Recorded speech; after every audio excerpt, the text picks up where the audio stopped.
FM Network. Recently inspired by the city I'm from and all that we've been through just makes me realize that there's nothing that can stop us from being champions. I dedicate this song to Ray Lewis, Baltimore Ravens, and my whole city. Came from the bottom, great to be a champ.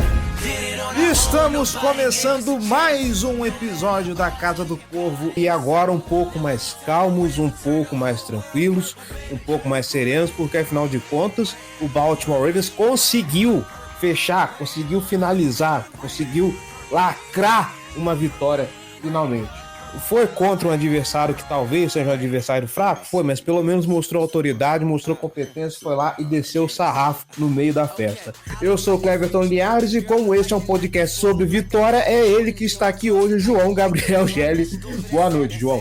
Boa noite, Cleverton. Bom dia, boa tarde, boa noite para todos que nos escutam. Eu jamais vencerei as alegações de que eu dou aquela famosa de chinelinho, né, quando o Ravens perde, mas eu não vou mentir, né? Nesse caso específico foi realmente isso. Eu não estava com nenhuma cabeça para fazer um podcast depois do jogo da semana passada.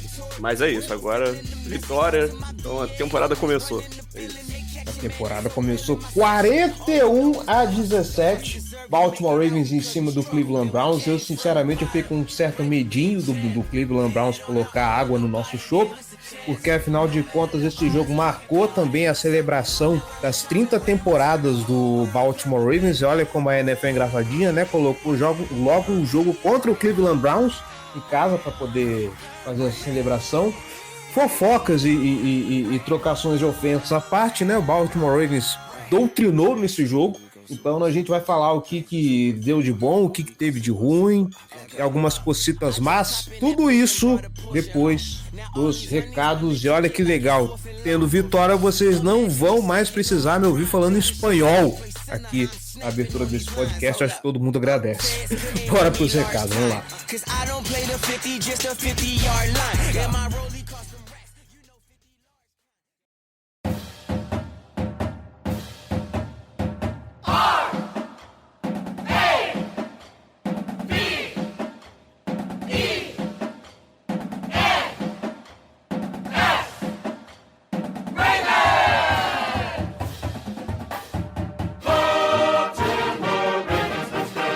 Recados rápidos, galera. Você que está escutando este episódio quer mais podcast, quer mais vídeos no YouTube, quer mais conteúdo, quer ajudar a Casa do Corvo a se manter no ar e se tornar ainda maior, então vem ser torcedor de elite e apoiar este projeto.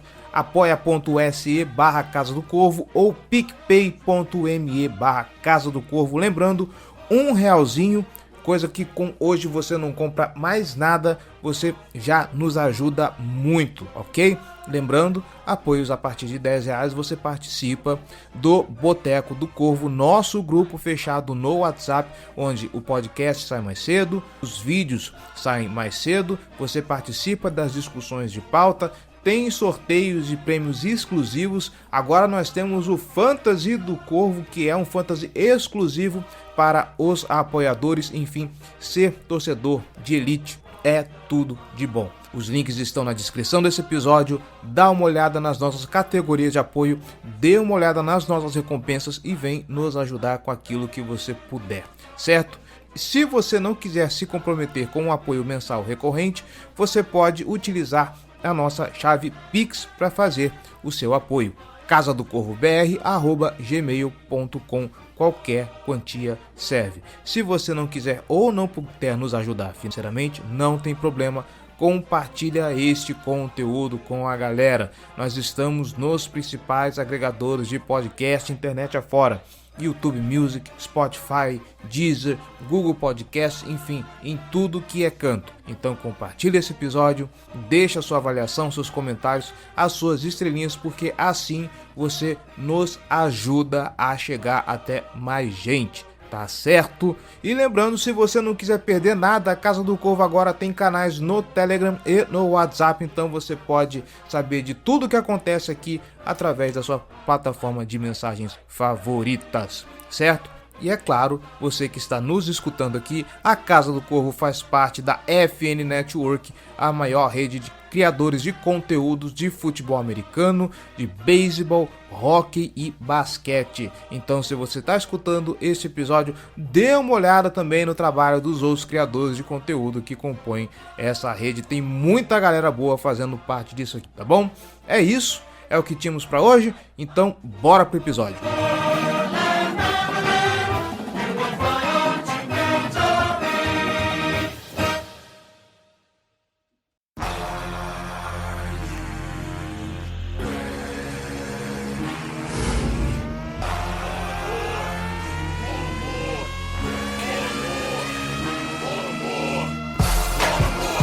Muito bem, vamos lá. Seu João Gabriel Gelli, a gente abriu aqui em off falando que não tinha muita coisa para falar desse jogo. Na minha cabeça, eu acho que tem algumas coisas que a gente consegue alongar bastante a respeito desse jogo. Eu quero começar falando da defesa e eu quero que a gente comece falando do nosso pass rush. Eu vou explicar por quê. Esse jogo, em específico, a gente viu um apressamento de passe muito mais efetivo. Eu tendo a considerar que esse jogo, inclusive, facilitou a nossa vida, porque o Joe Flacco é um poste. Ele não tem mobilidade, ele é aquele pocket passer padrão que a gente se acostumou tanto a ver, né? Que é o cara que ele vai querer escalar o pocket, ele não consegue improvisar tanto com as pernas e tudo mais. Tanto é que o Joe Flacco, ele tem um arranque de balsa. Era até ridículo ver algumas situações em que ele era colocado em Wildcat quando jogava em Baltimore. E com isso, a gente viu a pressão chegando um pouco mais fácil. E por um acaso, né, a gente viu também uma grande atuação do Kyle Van Noy, até o momento em que ele se lesiona. Ele tem uma lesão agora no posterior da coxa. Já foi divulgado que talvez ele perca alguns jogos, não tem nada certo ainda, tá? Não foi divulgado números nem nada, é uma expectativa. E com isso entrou o Mike Green. Primeiro, será que dá pra gente começar a sonhar um pouquinho mais com esse pass rush melhorando ao longo da temporada? E com a possível saída do Kyle Van Noy, de novo, não se sabe nada a respeito, é uma especulação. Será que o Mike Green dá conta de segurar aí a onda até a volta do Kyle Van Noy, que também se espera que ele não perca tanto tempo assim? Primeiro, falando sobre o pass rush como um todo, eu acho que ele foi efetivo nessa partida. Eu acho que muitos dos motivos são, de fato, associados a isso que você comentou mesmo, do Joe Flacco não ser um cara que vai conseguir escapar e tal. É o cara que é o que você falou mesmo, ele é um poste dentro do pocket, é um cara que vai ficar paradão, dificilmente ele vai conseguir evadir, vai ser o cara que vai desviar da pressão mais com movimentos sutis de um passo ou outro e sabendo soltar a bola no momento certo, mas também é um cara que, assim, não tá mais no auge dele. E mesmo no auge ele não era o cara mais atlético do mundo, então temos esses fatores. E além disso, a linha ofensiva do Browns é mais fraca do que a do Buffalo Bills, né? Então assim, fazer seu pass rush surtir efeito contra o Bills é muito mais difícil do que contra o Browns. Desculpa te cortar, mas só um detalhe também é que eles estavam seu tackle titular nesse jogo, né? Pois é, então, assim, tem uma série de fatores que, assim, afetam de forma positiva para o Ravens, né, a efetividade do pass rush ao longo da partida. Então, assim, vários jogadores conseguiram fazer um desempenho legal nesse sentido. E aí você falou do Mike Green, mas eu acho que não é só o Mike Green, né, que entra com destaque agora com essa questão da lesão do Kyle Van Noy e possível perda de jogos por parte dele. Eu acho que o Tavius Robinson também é um cara que vai ter bastante snaps. Ele já era um cara que, na minha visão, ele é o terceiro da rotação, né, de pass rush. E agora, se o Kyle Van Noy sai por algum período, né, dessa rotação para se recuperar da lesão, que, assim, por mais que ele perca alguns jogos, não é nada muito grave, né, aparentemente. Então, tá tudo bem por enquanto. Eu acho que o Robinson é um cara que tem toda a capacidade de entregar um desempenho de qualidade por um período reduzido e alternar, né, essa responsabilidade com o Mike Green, né, para o Mike Green não receber toda essa carga em cima dele. E aí o Mike Green, ele teve, de acordo com o Pro Football Focus, ele teve 3 pressões geradas no jogo, teve os Robinson também. O Robinson conseguiu chegar em um sack, né? E quem se destacou em termos de pressões geradas nessa partida também foi o Madubuike, né? Que teve 5 pressões, um sack, um hit. Então, é um cara que, assim, pro pass rush do Ravens, o Madubuike é uma peça fundamental, por mais que ele não jogue nas pontas da linha. E defensivamente, toda vez eu esqueço dele, cara. Teve os Robinson, que de fato vem fazendo atuações muito boas. Tanto é que, se você olhar os grades da defesa do Baltimore Ravens, ele tá ali no top 10. O cara teve uma atuação nesse jogo muito boa. Inclusive, foi ele que gerou talvez o sack, vamos dizer assim, o mais importante por conta do resultado, né? Porque ele acabou gerando um strip sack, que no fim das contas caiu no colo do Roquan Smith. O Roquan Smith que foi bastante oportunista e acabou fazendo o touchdown nesse lance. E já que a gente está falando do Roquan Smith, cara, precisamos enaltecer a partida que Roquan Smith fez nesse jogo. Eu citei o PFF agora, eu estou aqui com ele aberto nesse momento. De novo, o recorte é dentro dos jogadores de defesa do Baltimore Ravens, tá? A nota dele é a maior no geral, a nota dele é a maior em run defense, a nota dele é a maior em tackles e a nota dele é a maior em cobertura. Ele só não tem a nota maior em pressão porque não é muita funcionalidade dele. Inclusive, o Daf Owe tem a maior nota nesse jogo, eu fiquei até impressionado. E aí sai aquele vídeo, né, do Ray Lewis pilhando o Kyle Van Noy, pilhando o Roquan Smith no jogo, parecendo o Alexandre da novela A Viagem, que é aquele espírito obsessor que fica no cangote dos outros, vai lá, faz isso, ó, fala isso, fala aquilo outro. Foi muito bom esse vídeo, assistam depois, gente, é bastante legal. Confesso que se o Ray Lewis estivesse fazendo isso comigo, acho que eu conseguiria também fazer pelo menos uns 5 sacks em cima do Joe Flacco, mas é uma atuação que a gente não via do Roquan Smith em muito tempo, né? Sim, e é algo que é fundamental, né? Eu acho que essa defesa do Ravens, ela passa por 3 pilares que estão justamente na espinha dorsal dessa defesa, que são o Madubuike, o Roquan Smith e o Kyle Hamilton, né? São os 3 caras que fazem as diferentes partes desse grupo produzirem, né? Seja o pass rush, a defesa terrestre ou a cobertura, né? E todos eles com boa versatilidade, né? Para lidar em todas as partes do jogo. Então, assim, o Roquan Smith elevando o nível da atuação dele em comparação ao que a gente tinha visto, né, ultimamente, é algo que é um sinal extremamente positivo para o time. Assim, tanto em termos de liderança, quanto em termos, obviamente, dentro do campo mesmo.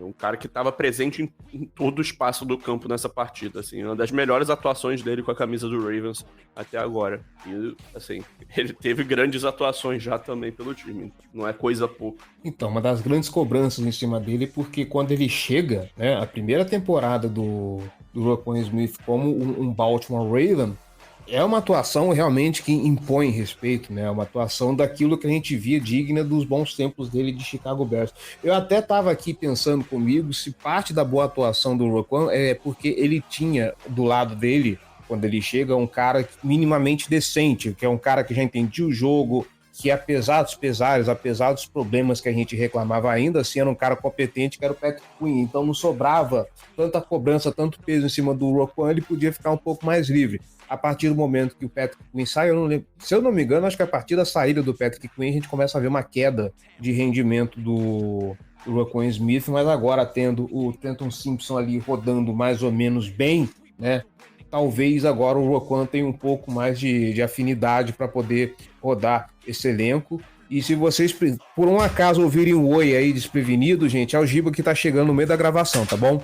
Seja bem-vindo, Giba, boa noite. Pera aí. Tava fechando a porta aqui. Boa noite, meu querido, tudo bem? Boa noite, Gelli. Boa noite a todo mundo ligado nesse episódio daqui. Você tem 5 minutos para falar sobre a atuação do Roquan Smith, Giba. Ah, não precisa de 5 minutos não, eu acho que 30 segundos é o suficiente. Jogou pra caralho, porra. Jogou muita bola. Acho que foi a melhor atuação recente que a gente teve do Roquan em algum tempo. Na temporada passada ele teve oscilações ao longo da temporada, ele parecia um pouco pesado, e a impressão que deu nesse jogo contra o Browns, ele já não tinha feito um grande jogo também contra o Buffalo Bills, né? Nesse jogo contra o Browns é que ele era aquele Roquan do auge, sabe? Tudo bem, a gente tá falando de um ataque com muitas limitações, com vários problemas, com um QB muito fraco, mas eu acho que o Roquan jogou aquilo que a gente espera do Roquan Smith. Eu vou aproveitar o embalo, então, para não deixar o assunto morrer, já que a gente falou um pouquinho mais cedo. Eu vou trazer de volta, então, porque eu quero também as suas impressões. Eu comecei abrindo aqui o podcast com o Gelli falando a respeito do pass rush do Baltimore Ravens para esse jogo, que foi muito efetivo. E é claro, a gente precisa ponderar, primeiro, o Joe Flacco, que é um QB que é o pocket passer, claro, então você não vai ver ele se movimentando muito, não vai ver ele improvisando. Você quer dizer que o Flacco não é móvel? Exatamente. Que absurdo você falar isso. Que heresia.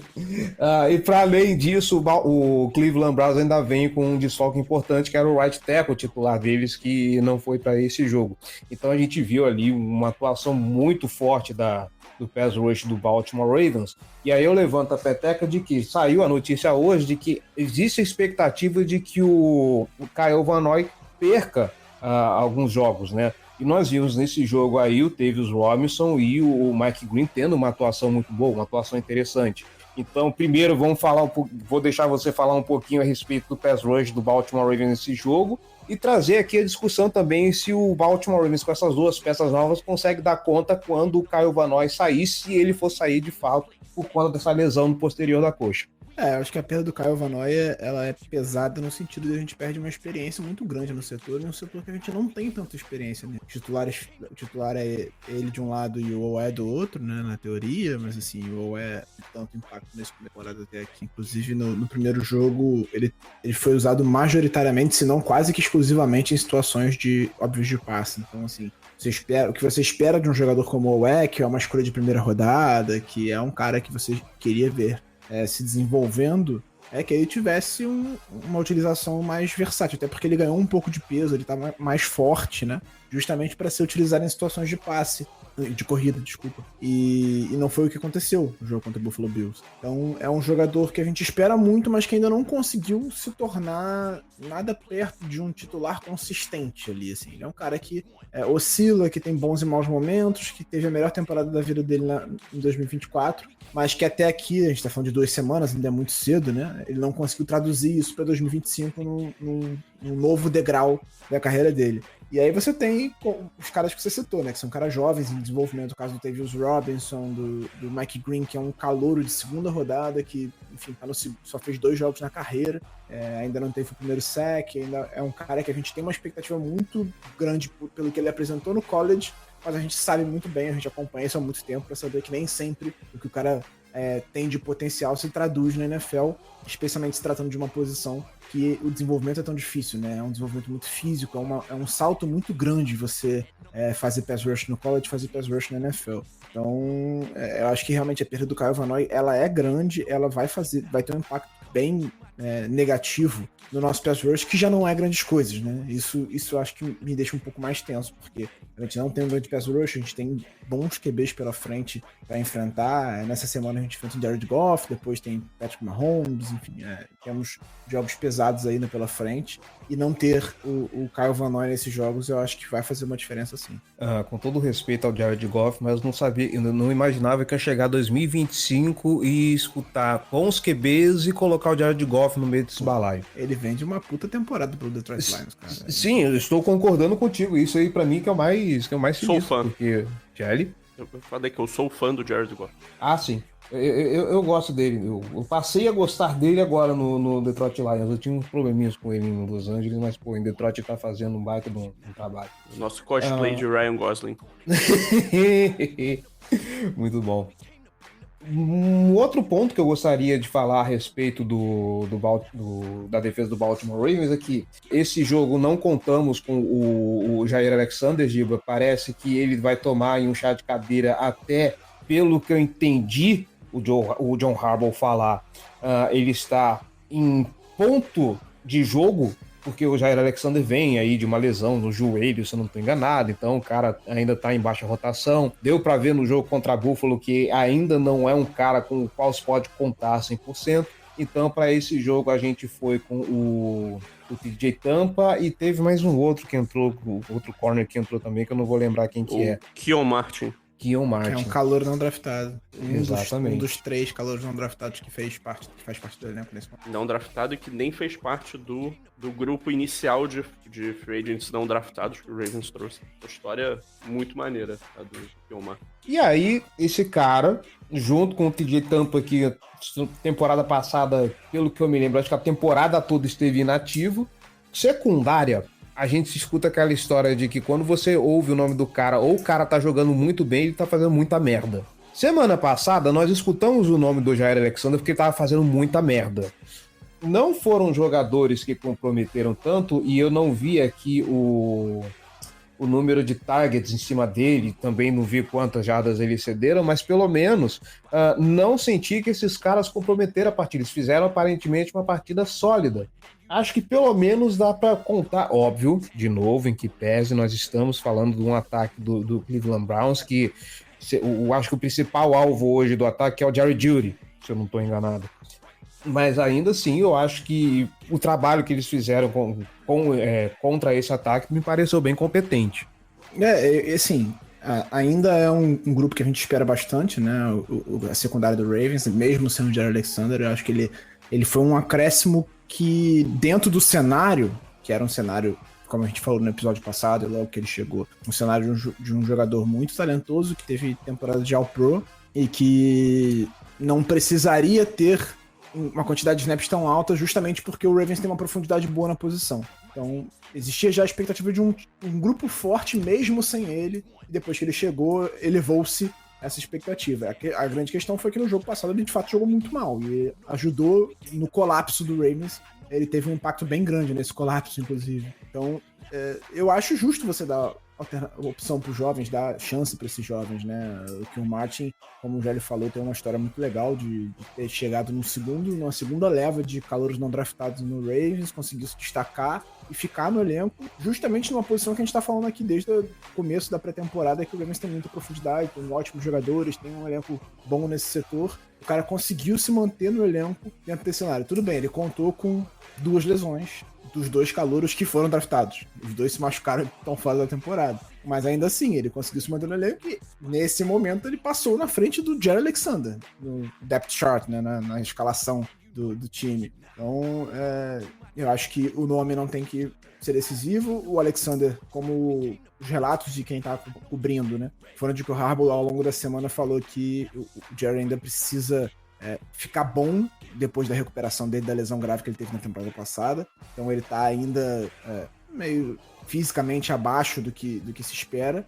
E aí meu questionamento é, se ele está abaixo fisicamente do que espera, por que levaram ele pra Buffalo, né, caralho? Porra, esperaram o cara ser dizimado pelo Josh Allen em Buffalo pra falar, não, ele não tá tão bem, vamos tirar ele do time. Porra, se você sabia que o cara não tava tão bem, por que você levou ele pro jogo? O jogo era melhor ter botado ele contra o Browns do que contra o Bills, pô. Você tá enfrentando o jogador que foi MVP na temporada passada, um dos melhores QBs da liga, junto com o seu próprio quarterback. E aí você vai botar um cara que fisicamente tá se recuperando de uma lesão e que não tá tão bem. Aí depois no jogo contra o Joe Flacco, que porra, tá com 40 anos, fudido, mal pago, você vai tirar ele do jogo. Então, assim, pra mim foi uma escolha estúpida você levar o cara sabendo que ele não tá fisicamente tão bem no primeiro jogo. Parece, sei lá, nome de livro de autoajuda, ou sei lá. Joe Flacco, 40 anos, fudido e mal pago. Mal pago ele não tá, não. Mas já bem imagino, pô. Tá um pouco. Quarterback de profissional, não sei se mal pago seria exatamente o que eu diria dele. Cara, de fato o Jair Alexander jogou muito mal na semana 1. Acho que é importante o time dar um espaço para ele, né, se recuperar fisicamente e tá 100%. Eu acho que o Marlon Humphrey e o Awuzie e o Nate Wiggins são plenamente capazes de segurar as pontas com ele fora. E eu acho que o Keon Martin e o TJ Tampa mostraram um nível razoável aí enquanto eles estavam em campo nesse jogo. O TJ Tampa teve um bom desvio de passe no fim da partida. Obviamente, né, já garbage time total, mas continua sendo um bom desvio de passe. Nate Wiggins fez uma partida muito boa ontem. O Marlon Humphrey tinha que ter tido uma interceptação, né, que virou o touchdown, um dos touchdowns, né, do Browns. E pior ainda, né, não deveria nem ter tentado uma interceptação, deveria ter só batido a bola para baixo, né, porque era uma quarta descida. Mas enfim, É uma secundária que eu tenho bastante confiança, de qualquer forma, né? O Kyle Hamilton segue jogando muito bem. Eu acredito que o Malachi Starks, embora ele ainda não tenha mostrado grande coisa, né? Tá atuações bem medianas, discretas. Eu acho que ele vai ter uma curva de crescimento muito boa ao longo dessa temporada. Então, assim, eu não tô super preocupado com essa secundária, mesmo com a ausência do Jair Alexander. E mesmo se o Alexander não jogar bem, né, nessa temporada, ele voltar e, de fato, o nível dele da semana 1 for o nível dele no restante da temporada, eu acho que o Ravens está bem servido na profundidade e tal, tem peças, né? Não é um problema com a contratação do Alexander que vai fazer com que essa secundária fique caindo aos pedaços. Eu espero que se ele voltar com o nível da semana 1, ele não volte mais ao time, porque, porra... Que volte pela última vez. Né? Sim. Sobre o Malachi Starks, de fato, assim, não teve nenhuma jogada de impacto até o momento, né? Assim, a gente vê, Malachi e tal. Mas considerando um safety calouro, se ele não tá tendo o nome dele falado, tá ótimo. Normalmente a tendência é que se tá sendo falado é que tá fazendo merda. Um safety calouro e que inclusive tá jogando do lado de um colosso, que é o Kyle Hamilton, né? O Kyle Hamilton provavelmente pode roubar as atenções dele. Que sofreu um pouco no começo da temporada de calor dele, né? Assim, chegou a ser um pouco questionado ali no começo, depois ele foi evoluindo e virou o que virou. Né? Vamos tá ficando.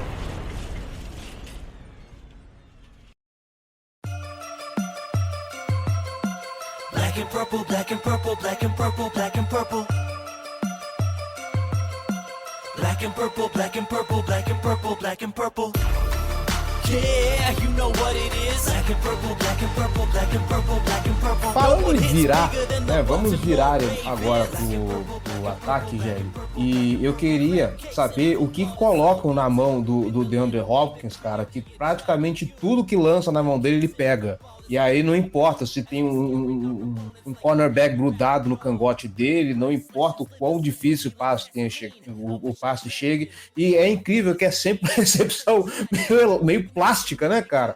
Não é nenhuma recepção que você fala, beleza, pegou a bola. Você olha assim, caramba, como é que o DeAndre Hopkins pegou essa bola? Eu fico contente com isso, porque por muito tempo, antes da temporada começar, a gente se perguntava qual seria o papel dele no time, porque eu falava isso, eu já vi gente falando isso também, que ele seria relegado num papel semelhante ao que foi o Odell, quando chegou em Baltimore também, que não fazia grandes coisas, mas era um cara que chamava marcação e tudo mais. Agora o DeAndre Hopkins não, cara, o DeAndre Hopkins, eu até trago aqui, eu vou parafrasear Giba Pérez durante o jogo, cara. O Lamar aprendeu que é só ele fechar o olho e jogar a bola na direção dele que o cara pega. Assim, antes de passar pra ele, só uma última consideração sobre a defesa, que eu queria chamar atenção pro fato de que o Ted Buchanan foi o segundo linebacker com maior quantidade de snaps nessa partida, assim, destacadamente, né? Então parece que a comissão técnica já tá fazendo esse ajuste de deixar o Trenton Simpson de fora e passar a usar mais o Buchanan.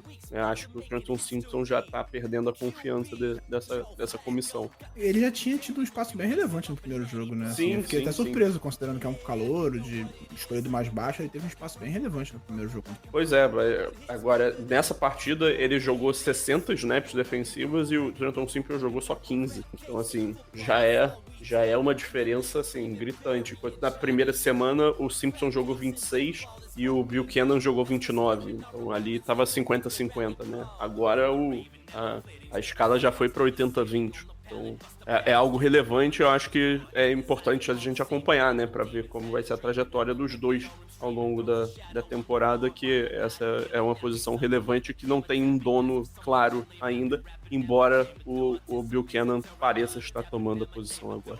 Mas enfim, falando do ataque e DeAndre Hopkins, o mais absurdo é que o Hopkins faz essas jogadas fantásticas mesmo sem ter grande volume, né? Ele teve só 7 rotas executadas na partida inteira e anotou 64 jardas, um touchdown. Na primeira semana também não teve um volume tão grande de rotas. Obviamente isso também se traduz no fato de que ele não está tendo um grande volume de targets nem de passes recebidos. Mas, assim, até agora ele recebeu os 4 passes que foram lançados na direção dele, quase 100 jardas e 2 touchdowns. Que poderia, por meia jarda, não foram 3 touchdowns até agora em 4. Mas assim, o desempenho dele fantástico até o momento, embora com um volume bem reduzido, né? E não dá para acreditar, né? Nem confiar que ele vá manter o nível de produção e eficiência que ele tá tendo, né? Obviamente vai chegar uma partida que ele não vai conseguir executar as recepções extremamente difíceis que ele tá conseguindo, vai ter o jogo que ele não vai ter nenhum alvo, vai ter jogo que ele vai ter alvos mais em jogadas mais curtas.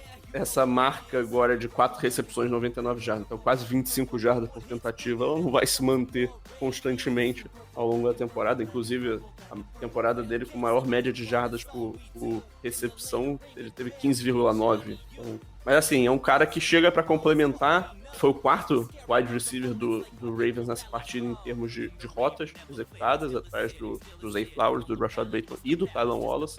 Mas é uma aquisição que está mostrando até agora o que ele pode agregar para o time, que são essas jogadas mais contestadas, jogadas que o Lamar consegue lançar a bola para o alto e dar uma chance para o recebedor, e até agora ele está conseguindo tirar proveito dessas chances que ele está recebendo. Para complementar, ele teve um total de 28 snaps na temporada até agora. Ele jogou 28 snaps somando os 2 jogos. Então, você vê o impacto que o cara tá tendo dentro de um espaço muito limitado de oportunidades, né? Ele tá jogando pouco em quantidade, mas tendo um impacto muito grande. No total foram 107 snaps ofensivos, ele jogou 28. O Zay Flowers, que lidera entre os wide receivers, teve 90, o Bateman em segundo com 70. O que eu acho que vai acontecer ao longo da temporada, isso vai se ajustando e chegando a um nível em que os snaps vão se traduzir em produção, né? Porque no momento, por exemplo, o Bateman tem uma produção muito abaixo do que é o espaço que ele tem dentro do ataque. Ele tem jogado muito em quantidade, mas tem tido pouco espaço na direção dele, não tem conseguido produzir muito. Então, acho que a tendência é que aos poucos, conforme, até graças ao impacto tão grande que o Hopkins está tendo nesse começo, as defesas vão começar a se ajustar para tentar limitar quando ele estiver em campo, e isso vai abrir espaço para o Bateman, por exemplo, em profundidade, vai abrir espaço para outros jogadores. O Lamar tá conseguindo se conectar bem com esses wide receivers, e acho que é até bem curioso, assim, se você parar para olhar, o impacto dos tight ends recebendo bolas é praticamente nulo nessas 2 primeiras semanas. E por mais que não tenha o Isaiah Likely, o Mark Andrews está em campo. O Lamar teve 4 passos para touchdown nesse jogo, todos para wide receivers. No primeiro jogo também teve um pro Zay e outro... Foi pro Mitchell Patton, não foi? Não, foi pro Hopkins. Foi pro Hopkins. Os dois, então foram os 6 passos pra touchdown dele foram pra o pra touchdown, sim. foi. Os 6 passos pra touchdown dele foram pra wide receivers. Tudo bem que graças ao Andrews não conseguiu segurar uma bola, né? Tem que dar os méritos pro safety, que deu o soco precisamente, se eu não me engano, foi o Delpit, mas o Andrews tem que segurar aquela bola. E pra mim aquilo é touchdown, de qualquer forma. Ele guarda, bota os 2 pés, enfim, mas eu acho que tá ali muito no limbo, né? Tá, não, Tá bem no limite mesmo. E Mas com a pra marcação mim de aquilo campo é foi touchdown. de qualquer forma. passe incompleto, enfim, mas ele tem que segurar aquela bola pelo menos mais um segundo. Então, acho que mostra muito 2 coisas, como o Lamar tá cada vez mais confortável, tanto nesse passe em profundidade, quanto com esse grupo de wide receivers, e que esse, de fato, é o melhor grupo de wide receivers que ele teve na carreira dele. Eu diria que esse é o melhor grupo de wide receivers que o Ravens teve desde que eu comecei a acompanhar a NFL. Isso tem bons 12 anos. 12 não, 15 anos. De fato, esse grupo é consideravelmente melhor que aquele grupo de 2019, que o Lamar foi o MVP. É um pouco melhor, você tem o Hopkins, né? Então é um pouco melhor que o grupo da temporada passada, que você já tinha Bateman, você já tinha Zay Flowers, e agora você tem o Hopkins acrescentando esse grupo, você já tinha o Tylan Wallace também. O Devontae Walker foi calor a temporada passada, tá no 2º ano, a gente tem que ver um pouco mais do que vai ser. 13 snaps na temporada só, mas com um impacto absurdo, 2 touchdowns. O Wester, que é muito 3, mais não é? retorno. Não, nessa temporada 2. Nessa temporada 2. Na temporada passada teve 1. Ah, tá. Ele tem 3 touchdowns na carreira. 3 recepções e 3 touchdowns na carreira. 3 targets. 3 targets, 3 Não sei se recepções ele e tem 3 3 touchdowns. targets só. Não, mentira, ele tem 4 targets. Ó, que diferença. Não, mas praticamente renda fixa esse cara aí. Exatamente. E ainda tem o Ladonte Wester, que é muito mais um retornador, né? É um calouro, tá muito mais para retornar do que de fato ser uma arma no ataque, mas que é um cara de velocidade que pode ainda ter o impacto dele ainda que limitado ao longo da temporada. Então realmente é um grupo que hoje é um grupo forte, e eu vou dizer, não acho que seja um dos melhores da NFL, mas é um grupo bom e confiável. Algo que a gente não teve por muitos e muitos e muitos anos. Eu acho que o Flaco, enquanto esteve na sideline assistindo o ataque do Ravens, deve ter escorrido uma lágrima e falado, caralho, nunca me deram um grupo desse, mano, eu não vacilo. Aí ele que culpa o Ozzie Nilsson, cara, que bem por aí. é outra realidade. Pra gente fechar, Giba, eu ia falar sobre a utilização do Mark Andrews, mas não sei se. Eu acho que a gente precisa ver as próximas semanas para ver como que isso vai Que evoluir. utilização? Essa é a pergunta. É porque, assim, a minha dúvida é se realmente tá tendo um double team muito alto em cima do Mark Andrews, se realmente é uma queda de rendimento, se o time tá preferindo usar ele mais como bloqueador por enquanto, já que o Lamar parece estar se mostrando mais familiarizado, com mais química com os wide receivers dele, né? Mas eu quero ir para um outro ponto, que é a utilização dos running backs. Não que não tenha sido utilizado esse jogo, mas o que me espantou é que parece que o Jim Schwartz estava com um plano muito bem estabelecido de não vamos deixar o Derrick Henry trabalhar nesse jogo. Até uma certa altura da partida, eu não sei se durante o primeiro quarto inteiro só foi mudar no meio do segundo, alguma coisa assim, mas o Derrick Henry, por exemplo, tinha menos 5 jardas. E parar o Derrick Henry não foi o suficiente para fazer o Baltimore Ravens tratorar a defesa do Cleveland Browns. Ok, contou com a ajuda de um punt bloqueado, contou com o retorno do Roquan Smith para touchdown naquele strip sack do Tavius Robinson, mas ainda assim, cara, foram 4 touchdowns nesse jogo. Isso é muita coisa. E era para ser 5, não fosse porque a gente falou mais cedo aqui, aquele passe do DeAndre Hopkins era para ser touchdown e no fim das contas não foi, parou na linha de uma jarda e ali, sei lá o que aconteceu na cabeça da galera, que aquilo ali acabou virando só um field goal. Mas enfim, a minha pergunta é, o tempo todo, desde que o Lamar existe no Baltimore Ravens, a gente sempre preza por um equilíbrio entre jogo corrido e jogo aéreo, e que se uma vez que o jogo corrido não funcionar, e nesse jogo acho que foi a menor quantidade de jardas produzidas desde que o Lamar Jackson está na liga pelo Baltimore Ravens, se eu não estou errado, ou se é da dupla Derrick Henry e Lamar Jackson, mas será que em 2025 chegamos finalmente nesse ponto de, poxa, a gente não precisa tanto assim agora do jogo terrestre. Se ele funcionar, que bom, a gente tratora que nem tratorou contra o Buffalo Bills. Mas se por um acaso fechar os espaços, olha o que o Lamar Jackson pode fazer. Eu acho que é uma evolução até natural desse ataque, né? A gente tá falando de um ataque que tem muito talento. Acho que a gente falou isso desde a temporada passada, como cada vez mais o Lamar tá passando a bola melhor. Ele sempre foi um bom passador, mas ele tá cada vez melhor em termos de tanto qualidade dos passes quanto em volume. Ele consegue ficar no pocket e fazer bons passes. Foi o que a gente viu nesse jogo, assim, ele mesmo não correu. Assim, não foi só o Henry. Que aconteceu muito na temporada passada em algum momento, quando o Henry não estava rendendo tão bem, o Lamar pegava e corria muito com a bola para compensar, de certa forma, no jogo terrestre e abrir espaços para ataque aéreo. E não foi o que aconteceu nesse jogo, assim, a resposta foi, você vai parar o nosso jogo terrestre, você vai pesar o seu time? Beleza, então toma aqui na cabeça esses passes. E todos para wide receivers, então é isso, assim, o Browns escolheu como ele ia perder o jogo. E cada vez mais o Ravens está conseguindo fazer isso. Falando pro adversário, você vai escolher como você vai perder o jogo. Você vai querer perder com o Henry correndo para 190 jardas ou você vai querer perder com o Lamar passando para 4 touchdowns. Você pode escolher aí. Se você não escolher, você vai perder dos dois jeitos. Então, assim, eu acho que esse ataque, salvo lesões, enfim, a gente espera que não aconteça, né? É um ataque que tem tudo para ser um dos melhores da liga, se não for o melhor da liga nessa temporada mais uma vez. Assim. A gente tem um QB de excelência, um dos melhores da liga, um QB de Hall da Fama. Você tem um grupo de wide receivers talentoso, jovem e que é consistente, não é um dos melhores da liga, mas é um bom grupo de wide receivers, como a gente estava falando há minutos atrás. Você tem um running back de Hall da Fama também, que apesar da idade avançada, né, ele já está com seus 30 e poucos anos, ainda produz em altíssimo nível e o grupo que complementa ele também é muito bom. Você tem tight ends excelentes, né, com a Isaiah Likely, você tem uma dupla muito boa de tight ends, e você... A linha ofensiva, que é o ponto mais fraco, você tem um sistema que consegue compensar de certa forma e um QB que consegue compensar de certa forma a incompetência dessa linha ofensiva comprando tempo para o ataque. Então tem muita coisa que pode ser feita. O Monken tá fazendo um grande trabalho no desenho desse ataque, na montagem desse ataque, e na evolução desse ataque desde que ele chegou. A gente vê um ataque cada vez melhor. E é o que você falou, o Henry teve o pior jogo dele desde dezembro de 2023. Ele teve um jogo pelo Titans contra o Texans em que ele correu para 9 jardas em 16 tentativas. É um dos piores jogos da carreira dele. Então, desde então, é o pior jogo dele e ele só correu para tão poucas jardas outra vez no começo de 23. Setembro de 23, que ele teve 20 jardas. Que foi uma temporada trágica, tanto dele quanto do Titans. Então, assim, é muito raro o Henry ter um desempenho como ele teve nesse jogo. E o que a gente viu foi, beleza, você vai parar o Henry, então toma aqui. O que vai acontecer pro próximo jogo quando o Detroit Lions entrar em campo, ele vai ficar, cara, se eu focar no Henry, o Lamar vai me destruir pelo alto. Eles vão se preocupar muito mais com o espaço do Lamar, e aí a tendência é que o Henry tenha cada vez mais espaço para correr.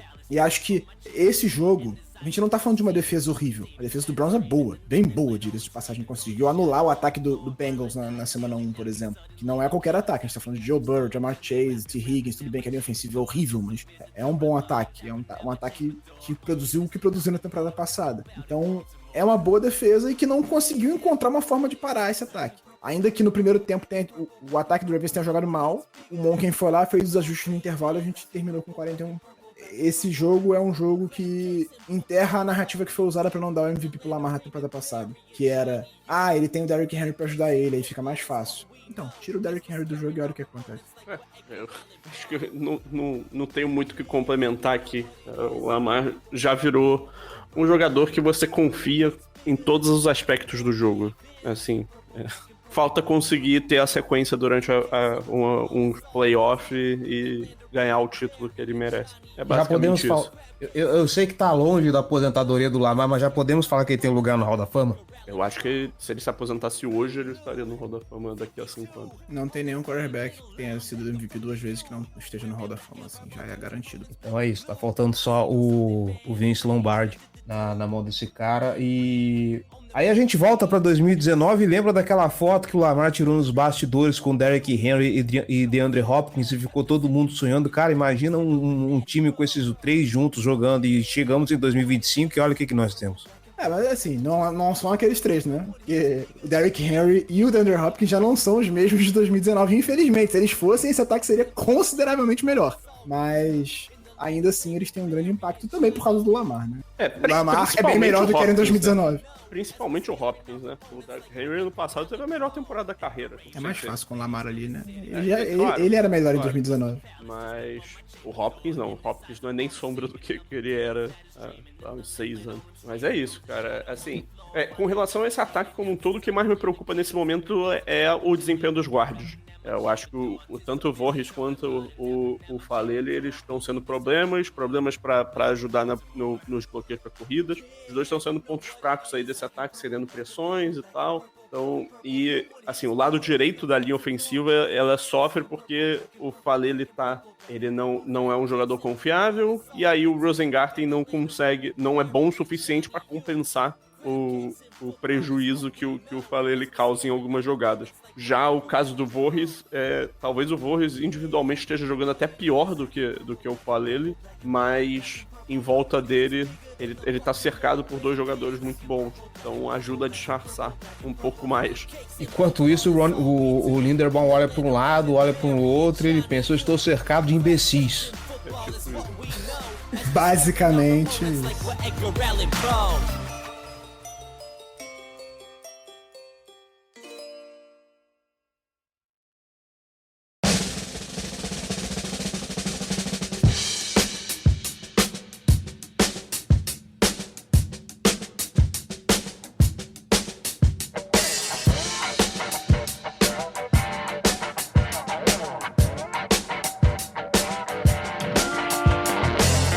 Senhoras e senhores, fechamos o nosso programa aqui, falamos tudo sobre esse jogo.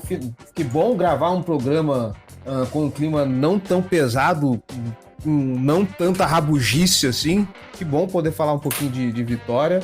E agora é rezar para ter uma segunda-feira mais tranquila. Afinal de contas, Baltimore Ravens e Detroit Lions é Monday Night Football. né? Giba Pérez, João Gabriel Gelli, muitíssimo obrigado pela presença de vocês, muitíssimo obrigado pela participação, muitíssimo obrigado pelos comentários e é isso aí, meus amigos. Pô, deixa eu fazer uma última observação. Faça. Porra, o Tyler Luke não sabe chutar um kickoff, cara. Não sabe. Cara? Não sabe. Cara, impressionante. Já foram algumas faltas que ele não conseguiu acertar, né? Ou com a bola quicou antes da landing zone, né? Antes da linha de 20 jardas. Enfim, acho que ele vai ouvir isso da comissão técnica, do coordenador de especialistas e tal, mas, enfim, um ponto curioso aí desse começo de trajetória dele como profissional, que até agora chutando field goals perfeito, muito bem, sem dramas até agora, apesar, e aí fica só o asterisco aí desses kickoffs e do extra point que ele perdeu contra o Bills, que foi bem custoso. Dos males o menor, né? Se ele tivesse acertando os kickoffs e errando os field goals, eu ficaria mais preocupado. Então, Sim, só claro. os kickoffs. E o extra point, cara, assim, por mais que tenha perdido por um ponto, né, cara, não foi dele, né? Poderia ter acertado, tá? Mas é o que eu falei no podcast passado. Se ele tivesse acertado o extra point, o Bills teria feito touchdown, porque só não fez touchdown porque precisava só do field goal pra ganhar. Pois é, sim, 100%. Zero culpa dele pra mim. Só trazendo um número aqui sobre esse jogo, pra complementar aquilo que O você número é tava falando, 7. né? Exatamente. 33. 8, no caso, que é do Lamar Jackson. Complementar aquilo que a gente estava falando sobre o jogo corrido e terrestre, e, enfim. Esse jogo foi o segundo com menos tentativas de corrida do Lamar como titular. E o único que teve menos foi o jogo contra Denver em 2022, que ele se machucou logo no começo. Ele correu só uma vez. Nesse jogo ele correu 2 vezes. Mais uma prova de que ele falou, beleza, então vamos resolver no braço. Ele decidiu ser E detalhe, o Lamar Jackson... Exatamente isso. E detalhe, o Lamar Jackson agora, ele é o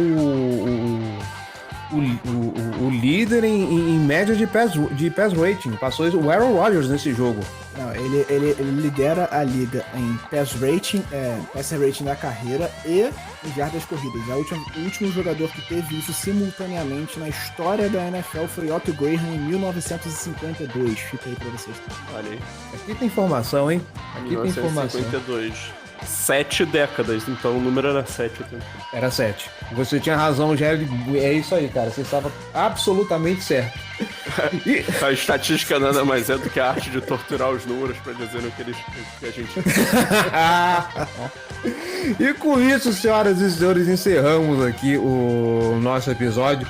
4 lives durante a semana, 2 vídeos aí durante a semana, 2 podcasts durante a semana, conteúdo para mais de metro da Casa do Povo. Um grande abraço para todos vocês e até mais.